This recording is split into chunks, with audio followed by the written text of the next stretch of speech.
Total destruction protocol activated. Initiating countdown. 3, 2, 1, 0.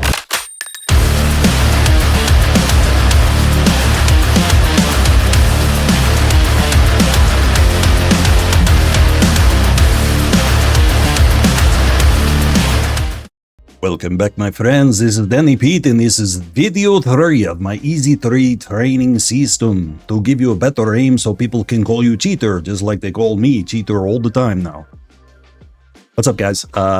Yeah, I'm excited to bring you this third video. So this is more kind of a theory instructional type video to really tie in just kind of like the circle of training that I do, and hopefully help you start to visualize a little bit better how I look at training, because I think you're going to find that this is not just a one session process.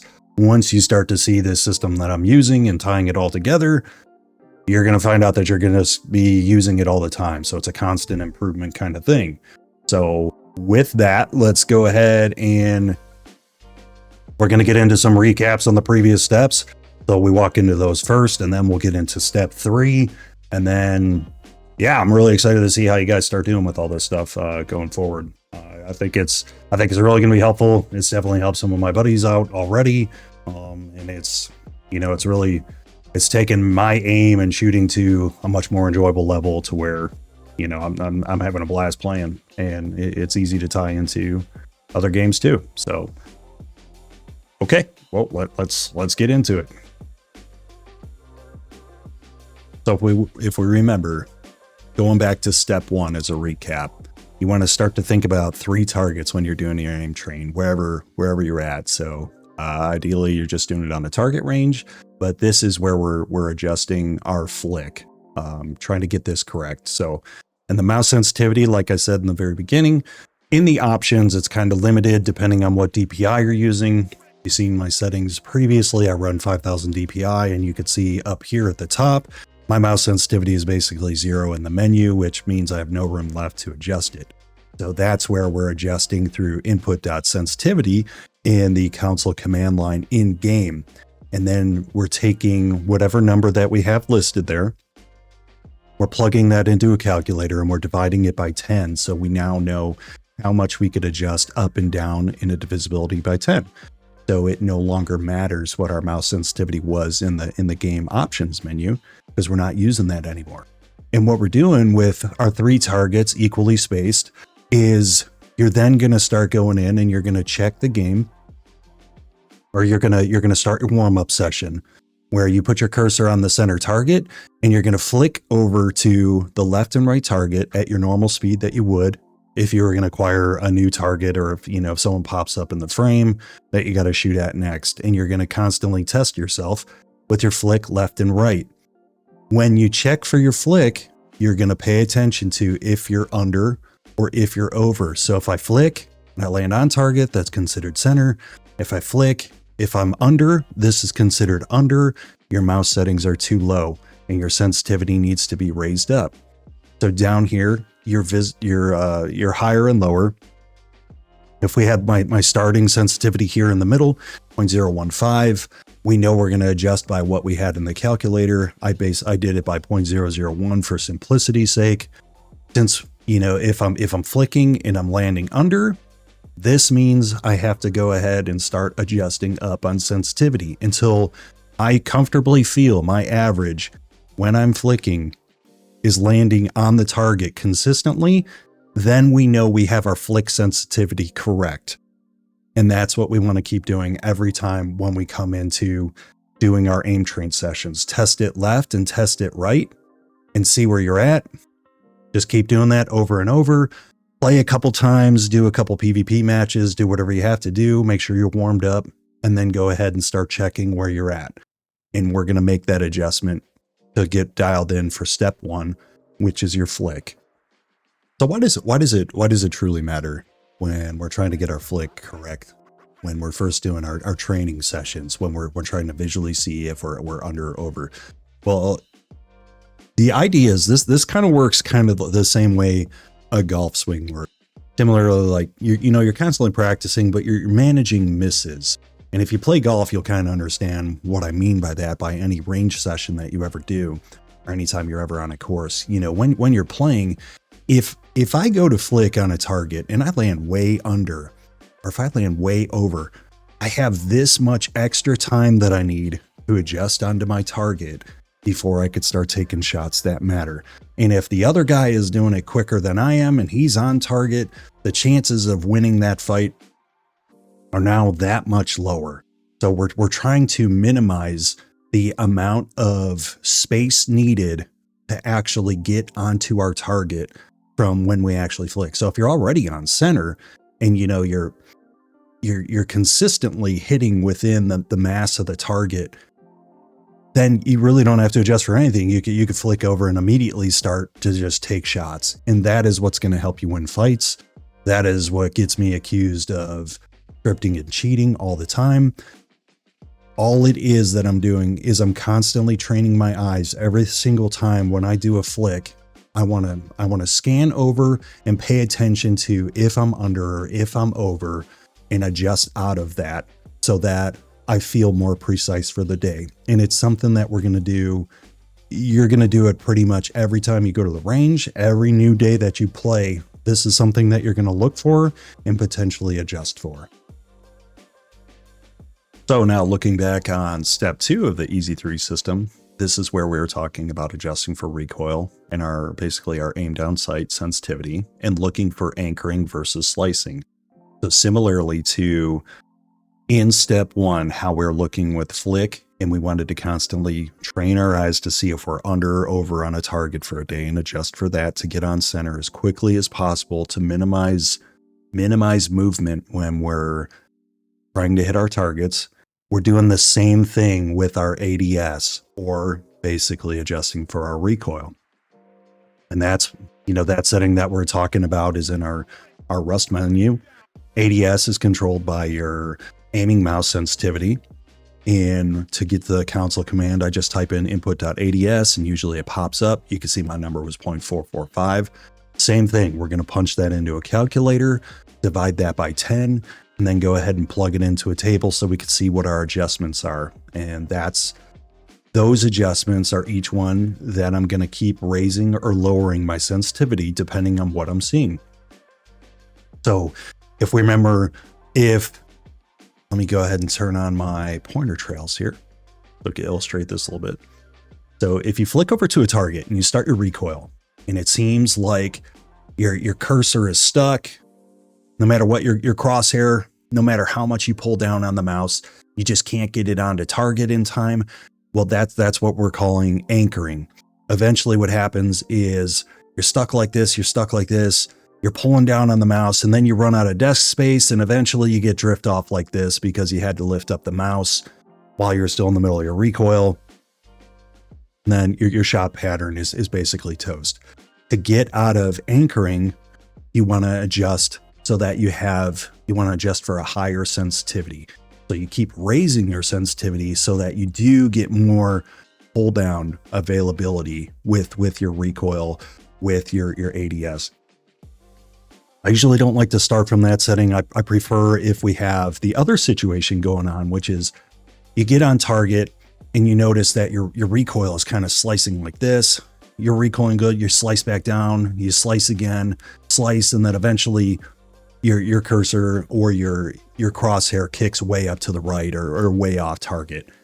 When it's that erratic, that means your sensitivity is way too high and you want to adjust so that it's lower so it is more consistent. Not just consistent, but the ability to say 80% of your mouse pad or your ability to pull down on the mouse is being used, and you have an additional 20% window to adjust off target if you need to. So you could start doing transfers with your shots. And that works really well if you're shooting at someone if they're in a peak up high and then someone pops up in a peak lower, you want the ability to not stop shooting, but be able to move your cursor over to the next spot without sacrificing your recoil control, but still being able to move target to target. That's what we're looking for when we're adjusting for step 2. So this is it. This is the 3 steps. Step 1, we went under the under and over, adjusting for your flick. which you can use in any game. And once you learn how to see it, it's always going to be there.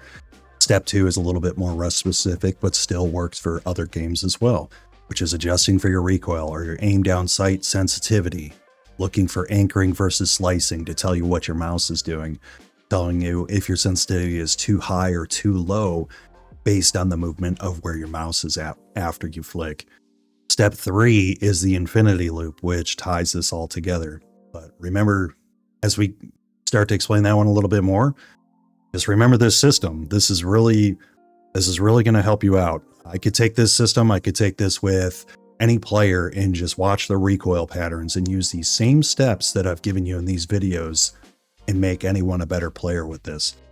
You'll definitely get better responses out of your mouse sensitivity, better aim, better shots, and ultimately just having more fun in your gameplay. So step 3, the infinity loop, is we're basically just repeat walking through steps 1 and 2 and constantly fine tuning it. So step 1, you do your check, your under or over, your flick sensitivity, and we're going to divide that by 10. Step 2, you checked your ADS. You're looking for anchoring or slicing. You're dividing that sensitivity by 10. And then for step 3, once you kind of hit a point where you're making some adjustments, but maybe the divisibility by 10 just isn't fine-tuned enough for the measurement that you now need. Maybe you're now precise enough to where dividing by 10 just isn't enough. So the repeat of this cycle, the infinity loop comes in, is now you're repeating steps 1 and 2, but you're going to change that divisibility. Instead of doing by 10, now you're going to divide that number by 20, and that's your new adjustments to get on center. Same with your ADS. You're going to divide that by 20 as well, if that needs some fine tuning, and then you continue to work through those steps.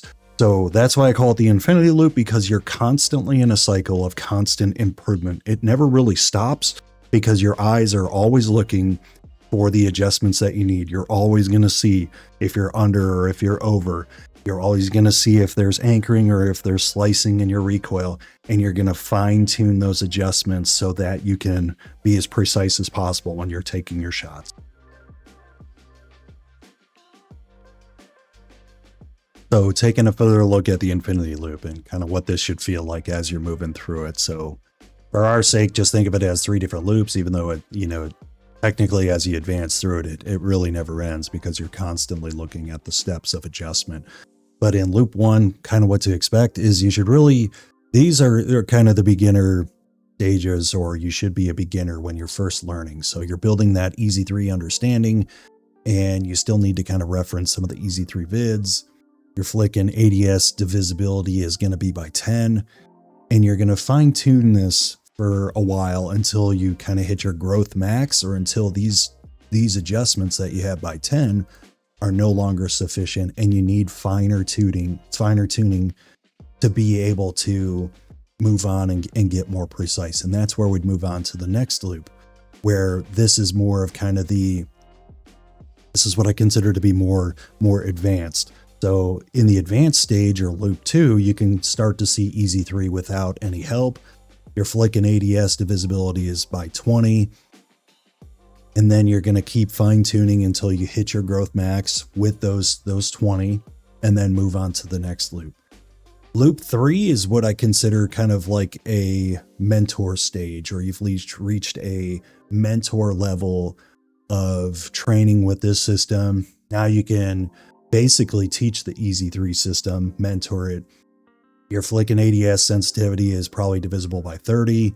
You can adjust on the fly. What I mean is you'll be in the game and know how to do your fine-tune adjustments. You no longer have to reference a spreadsheet or a set of numbers to kind of see what you should be adjusting to and from when it comes to your flick sensitivity and adjusting for your recoil. And then you basically just fine-tune and continue to fine-tune. If you have to move on from that and eventually reach a divisibility that's higher than 30, maybe you go to 40 or 50 next, whatever that number is going to be. But the point is, you're just constantly funneling yourself into an even more precise level of adjustment because your eye is now seeing those little micro adjustments that you need to be able to set up your, or basically find out where your aim is at for the day. Okay, so now that we're considering the loops, and say you're walking through this system for the first time, so you're brand new to EZ3, you're brand new to the game Rust 2. This is an example of how you would start doing your adjustments if you were first firing up the game, and then you look in your mouse settings over here. You could see that you have standard settings. You have mouse sensitivity 1, mouse aim sensitivity 1. And what we're going to be looking at is the mouse sensitivity, or the flick, which is what step 1 is in EZ3. So you have 800 DPI, and you're first going in to practice your flick. You know that you have a setting of 1. I want you to divide that number by 10 so we could see that we did that right here.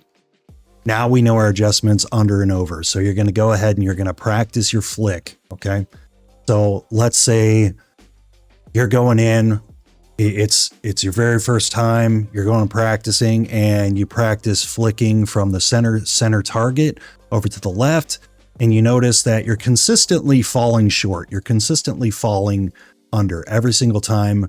When you do that, you basically have an average number of flicks that all land under. Well, that's where we're going to go and start adjusting in the other direction so that you have a higher sensitivity. And what's going to happen is the same group that you had here, you practice your flicks. You notice your cluster is over there. We raise our sensitivity. We're going to notice now our cluster has moved and shifted. Basically, our cluster has shifted in this direction with a little bit of sensitivity, but we need to adjust it even more. So you adjust it up until finally you notice your cluster of flicks lands center on the target. And you're hovering over that center line. You're not too far over. You're not too far under. You're basically averaging right here. Now we know we've basically succeeded with setting our flick sensitivity for this 800 DPI and whatever that adjustment is. We'll go ahead and we'll pop in. Let's now do a loop 2 with where we landed at and see what that looks like for even further adjustment. And again, you would do whether your cluster was here and you need to adjust your sensitivity higher, or if your cluster of flicks was here and you need to adjust lower, you're going off of your stock settings that were divided by 10 for mouse sensitivity specifically right here. And that's what we're adjusting up and down until we get our flick correct, where we're consistently landing on target. Now let's take a look at loop 2.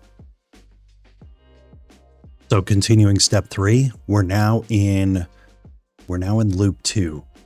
So this is what this should look like. So you're still on your 800 DPI, and for our purposes, we're going to pretend like the last setting that we landed on was we still landed at 1.0 for our settings. And that 1.0, maybe we landed, we were somewhere around in here. We had that adjustment, we made it, we settled on our flick average was going a little bit, was going on center line for our sake, but we want to fine tune it. So now, instead of thinking about, where we were previously under and over, but maybe we were looking at it where we were under and over way out here. Now we're trying to tighten this up on the center line itself to get even tighter. So loop 2, when we divide that setting by 20, now you could see we have our loop 1 is down here. And also the way that looks is each adjustment is right here and right here. And then as you think about where that adjustment is for the sensitivity wise on your target, look at how that rectangle kind of lines up where it's at on the body. But then if you move one more adjustment, maybe it puts you on center. Maybe if you go another adjustment too far, it puts you too far under. Now, if you see that the loop 2 adjustments, because we divided by 20, now we have even smaller rectangles to dial in to get our flick on center even more. So you can see how each time as you walk through that, that's where these loops come into play, is because you're constantly, let me bring this in here a little bit, where maybe all of our flicks are like this from loop 1. Now for loop 2, I want you to imagine that we're getting even tighter with each flick. We're getting closer to that center line with a finer tuned adjustment by using that divisibility by 20. And then even loop 3 takes it even further. Loop 3, you would step in, and now you're really just kind of being picky to yourself at this point, because you're trying to get your flick to line up and get as tight to that center line as possible every single time. So your average is always, working out where you feel like you almost feel robotic. You almost feel like what people would then start accusing you of scripting and cheating, because it's going to look like, when you flick over to that center line, you're so tight on your target every single time. That's where you really get into like the loop 3, loop 2 type stuff. So anyway, I hope that helps for, bringing in, I don't know. I'm really trying to get you guys to visualize what I'm seeing when I'm going through and I'm troubleshooting my shots for the day, or if I'm doing aim train, trying to understand my misses. So hopefully you got an idea from, loop 1. If you're further out here, keep working on it until you get on center line, or you're close enough to where your adjustments don't seem like you're going too far over, you're going too far under with each adjustment. Step it up to loop 2, step it up to loop 3. This should take you a few weeks to kind of work through, or at least a couple, quite a few training sessions to get the feel for this. But as you start to go under and over, I'm hoping that starts to make a lot more sense. But that's what the 800 DPI example would look like for setting up your flick sensitivity. So similarly, using the same example, say we're at 800 DPI, and then our 800 DPI for our mouse settings, and then we're basically now looking at the ADS settings, or step 2 in the EZ3 system. So this mouse sensitivity, let's just pretend, we're still at stock settings again. We're at 1.0 and 1.0. To get there in the command line, we would type ADS, and then we would get our ADS setting. And then per the step 1, we would divide that number by 10. So that would be our adjustments. So if we look right here, our starting ADS is 1.0, and then each adjustment, since we divided by 10, would then go up 1.1, 1.2, 1.3, 1.4, and then so on and so forth. And the same for if we have to adjust the sensitivity lower. And that's basically, still think of it again as these zones right here. So since we're divided by 10, we have much larger zones that we're adjusting. Every one of these adjustments, we should fully expect it to move a pretty fair amount. And then with the ADS, what we're doing is, instead of flick, since you should already have your flick dialed in from the previous step, or step 3, loop 1 for your flick, now we're looking for, if we're stuck anchoring, anchoring, the sensitivity is too low. You go and you flick to your target, you start your recoil, and you're basically stuck in this position until you run out of mouse space on your desk, and then you lift up the mouse, and then you basically drift off to the top. Or if you have basically a certain amount of slicing going on from your ADS sensitivity being too high, and then it kicking up to the top out like this, that's what we're talking about when we're looking at adjusting for slicing. So loop 1, when we're divided by 10, you may have a lot of slicing that's going on. And, maybe at each time as you adjust, maybe it's you're only getting so many spikes, but then you adjust your sensitivity more and more, and then you want to basically limit the number of spikes. Or if you're adjusting out of anchoring, you're trying to get it to where You pull down on the mouse, you should be, with your recoil at 80% pull down, you should be able to do an additional 20% to get it on target. So you're going to keep fine tuning so that you're getting out of anchoring, but into slicing. And then you basically want to get to a point where slicing is at a minimum and then anchoring is at kind of a minimum too. So this one's a little bit more tricky than adjusting for flick, but what I look for when I'm adjusting out of this, if I'm starting at loop 1, is probably starting with a sensitivity that's high enough to where I feel like I'm slicing, and then trying to minimize the slicing to a point where it starts to look like anchoring, but you still have the ability to transfer and move that recoil pattern somewhere else. So loop 1, you would keep adjusting it until you get a better idea of kind of, which pattern you're at. And then we would move on to loop 2, where we would divide by 20 to get even finer tune adjustments. So when we look at that again a little bit further, we can see we now have our loop 2, which is divisible by 20. We can see we have our starting point. Let's say we still landed at 1.0 where we were before. Now the increments are, since it's divided by 20, we're moving up 1.05, 1.1, 1.15 versus 0.1, 0.2, 0.3, 0.4. So when we look at these rectangles again, so we had, this was our coverage before with just, one adjustment. That's, kind of the range it would take us. And then look at this smaller, now that we have a smaller adjustment, we're making even finer tuned adjustments up and down, whether we're getting rid of anchoring or we're getting rid of slicing. So step 3 takes that a little bit further. This one you'll have to spend some time with, like I said, to get the feel for, but keep that in mind. Just remember which direction you're adjusting.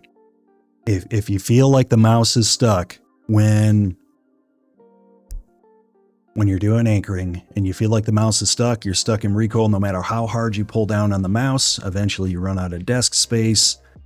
That's when you want to adjust the sensitivity higher so that you get to a point where maybe your recoil starts here. You should be able to, overdo your movement and get it back on center. That's how you know to adjust your sense higher. You need to adjust it lower if you're still seeing kind of a zigzag like this, slicing motion. Once we get rid of the slices and we seem like we're consistently recoiling within a little box here, that's how you know you've eliminated the slicing and you're in a good spot with your recoil. Yeah, so that kind of wraps up where we're at as far as video 3 goes. It takes us through step 3, which was learning how to do kind of the infinity cycle or the infinity loop, which walks you through step 1 and step 2 repeatedly. So as you start to practice, remember to keep in mind, keep going through the system, keep walking through those adjustments. As you start to train your eyes to see that a little bit better, then you start to advance to the different loops so that you're constantly fine tuning your own flick and your own recoil and everything so that you get really good shots. The system does work. Give it some time. It's not something that you sit down and, you can learn a little bit in like 20 minutes or so as you kind of walk through it. Get a buddy to work with you. Have them watch, your flick and your recoil for you so that they could also not only learn the system, but start to spot, help you out with where your misses are. Again, it's really about improving the average. And I think in time, you'll see it really helps you out. So now let's take a look at just kind of some of the upcoming videos. So we just wrapped up video 3, which was really step 3 of the Easy 3 system.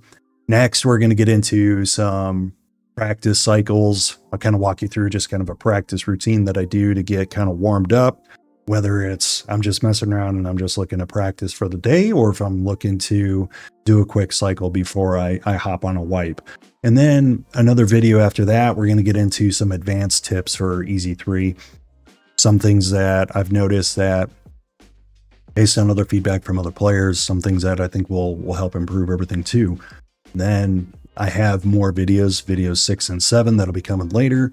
I have some more details, but be sure to give me a follow. Follow me on my socials as well too. Follow me on TikTok. You can follow me on Twitch and Kick.